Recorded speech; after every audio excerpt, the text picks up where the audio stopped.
વડોદરાની MS યુનિવર્સિટીની girls હોસ્ટેલમાં 100થી વધુ વિદ્યાર્થીનીઓને થઈ ફૂડ પોઈઝનિંગની અસર। 350 સ્ટુડન્ટને ભોજન લીધા બાદ મોડી રાત્રે પેટમાં દુખાવો શરૂ થયો હતો। ત્યારબાદ 95 સ્ટુડન્ટને સયાજી હોસ્પિટલમાં દાખલ કરાયા હતા, જ્યાં તેમની સ્થિતિ સ્ટેબલ છે। યુનિવર્સિટીના SD હોલમાં મોટાભાગના વિદ્યાર્થીઓને ઝાડા ઉલટી થતી હતી। તબિયત લથડતા તમામને તાત્કાલિક સયાજી હોસ્પિટલમાં ખસેડવામાં આવ્યા હતા।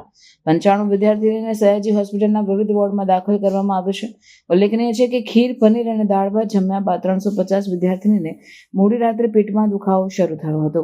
આ અંગે કેરળની વિદ્યાર્થીને જણાવ્યું હતું કે મેં રાત્રે હોસ્ટેલમાં ભોજન લીધું હતું, જેમાં પનીર ભુરજી, ખીર, રોટલી અને ભાત ખાધા હતા। રાત્રે 1 વાગ્યા પછી તબિયત લથડી હતી અને પેટમાં ખૂબ જ દુખતું હતું। હું હંસા મહેતા ગર્લ્સ હોસ્ટેલમાં રહું છું।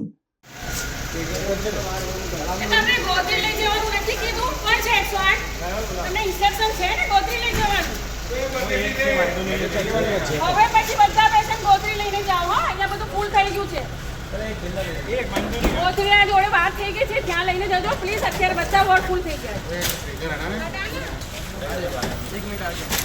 એક જ છે?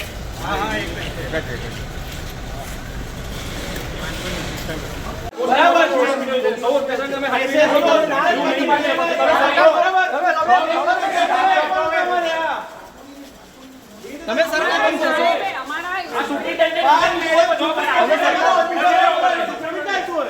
100 વાર કહીએ બધા લઈને આવજો।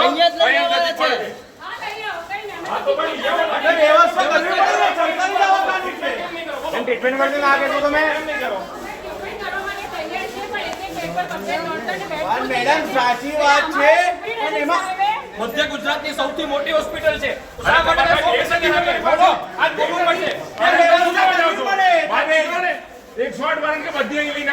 MS યુનિવર્સિટીના ગર્લ્સ હોસ્ટેલના અંદર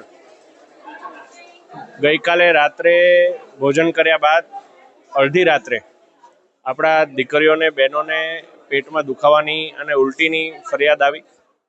ધીરે ધીરે 1-2 ફરિયાદ વધતા એક માસ ફૂડ પોઈઝનિંગ થયું હોય એવો એક કિસ્સો બહાર આવી રહ્યો છે। અહીંયા પ્રાથમિક સારવાર તમામ જેટલા પણ આપણા વિદ્યાર્થીઓ છે એમને વ્યવસ્થિત રીતે અપાઈ રહી છે।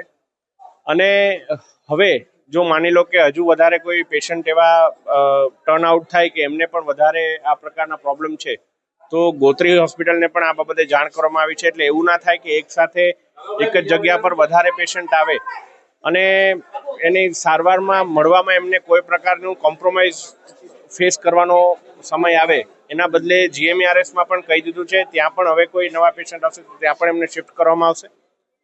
પ્રાઇમરીલી એમની સાથે વાત કરતા એવું લાગે છે કે રાત્રે એમને ભોજનમાં જે કશું જમ્યા એના પછી એમને આ પ્રકારની પ્રોબ્લેમ્સ ફેસ કરવી પડી છે। અને એને લઈને એના MS યુનિવર્સિટીના વાઇસ ચાન્સલર, MS યુનિવર્સિટીના તમામ વોર્ડન, ચીફ વોર્ડન, તમામ લોકો અહીંયા સ્ટેશન છે।